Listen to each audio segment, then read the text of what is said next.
So, a story for you now. You'll like this, I think. 4 years ago, BBC Radio 1 extra DJ Ace received shocking news. He was suffering from kidney failure and was going to need a transplant. OK, that's not the good part of the story. There is a better part, because what followed was a desperate search for a donor, obviously, whilst he was on dialysis. Doctors warned him the wait could be up to 6 years, largely because of his ethnicity.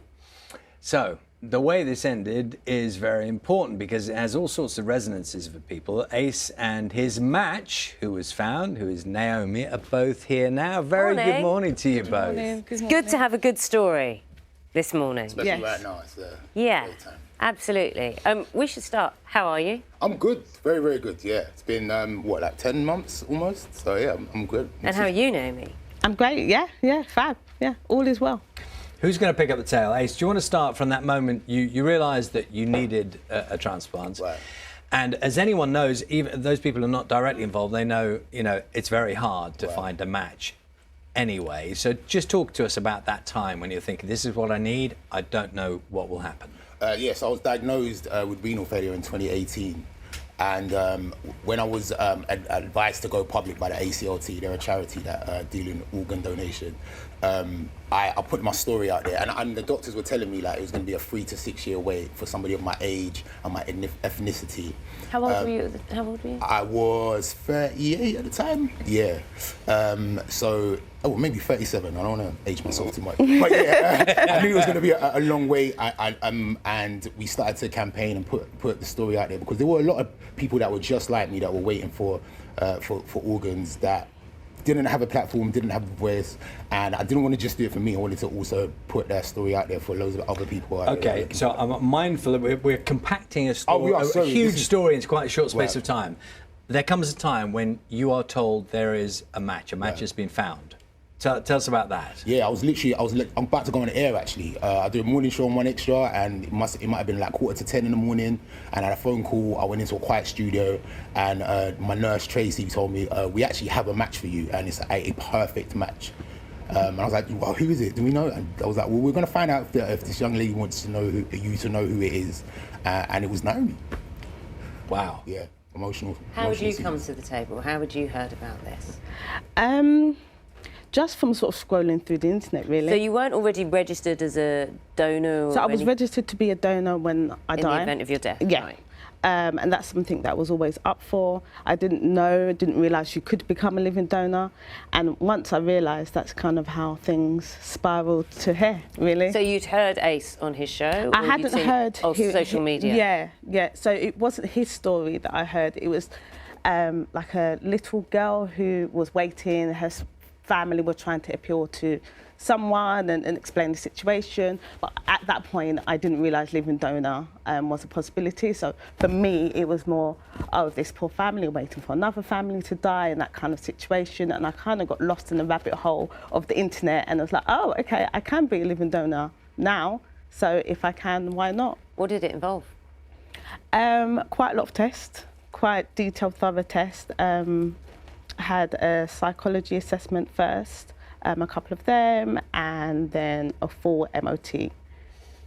And then the sort of kidney function to make sure that my remaining kidney was strong enough to do the job of two. And it is. With the best will in the world, and I'm sure you had the very best medical advice, there must have been presumably a little bit of you concerned. I don't know, when you wake up after the operation that everything is okay, just as you knew and assumed it would be. You would only be human, presumably, to have some of those thoughts. Yeah. That was a concern, naturally, in the operation, but it wasn't my biggest concern. I just felt like if it's possible and if I'm healthy enough, it's going to be fine. So, first time you met, how about that? Yeah, that was cool. Go on. That's not enough information. Where are we? Where does this happen, this meeting? We went to dinner. Yeah. Yeah, so I had a family dinner. We was very excited about the fact that we had a organ donor and I was about to have this operation. And I invited Naomi to my family dinner. So when you were told you were having the organ, were you told you can find out who it is? Oh yes, eventually I had worked out, we had a mutual friend actually, and that's how we kind of connected. So sorry, then you went to dinner? We went to dinner. I didn't tell my family that she was coming, and, and I didn't tell her that my family didn't know. And it was the first time my mum's ever been speechless. She talks a lot. So like, yeah, she met Naomi, it was very emotional and it was a great time. And since then, we've just been close. One of the reasons we are talking about this, not just because it's a fab story and you're recovering and you discovered that being a living donor is a thing and it's a good thing, is ethnicity. Yeah. This is a problem when it comes to ethnic groups, to Black, Asian. What is the problem? Why is it happening? Yeah, it is a real problem. The fact that I was told that I had to wait 3 to 6 years, but my white counterparts would only wait just a little bit over a year is a problem. And why is that? And I think a lot of people are not talking about the fact that you can have a living donor. I think even me, myself, got started dialysis, I always assumed I'd get a kidney from a deceased person. And even then, it's a long wait because for every one person that is on the organ donation list that is Black, there's like 31 people that are still waiting for. So why are people from those groups not in the system or not volunteering to be part That's of the an system? amazing question, What is Nava. it? I What is think the problem? we have to have these conversations. I think you need to have these conversations in your family.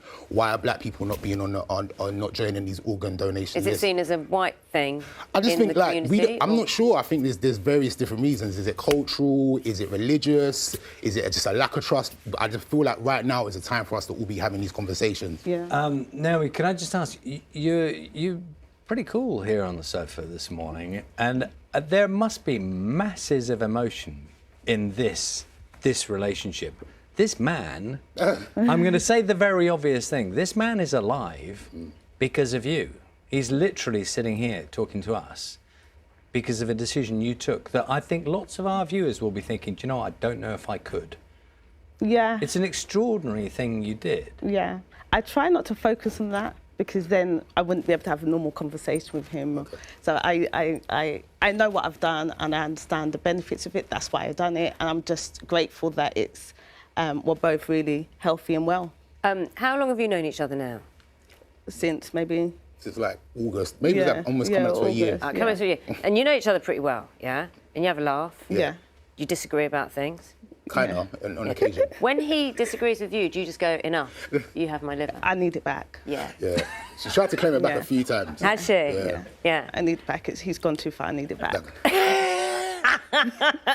Look, the message is important. For sure. So important. Thank you. And you are living proof. For sure. Let's start talking about it, man. Let's start like really wondering and working out why we're not joining these organ donation lists. Let's really start having these conversations. And you're healthy. You're fine. Yeah. You're alive. Yeah. You're healthy. I am. I'm good. I am. Still Yeah. working. It was all good. Naomi, ace. Thank you so much. Thank you Lovely for to see you having both. us. Thank you.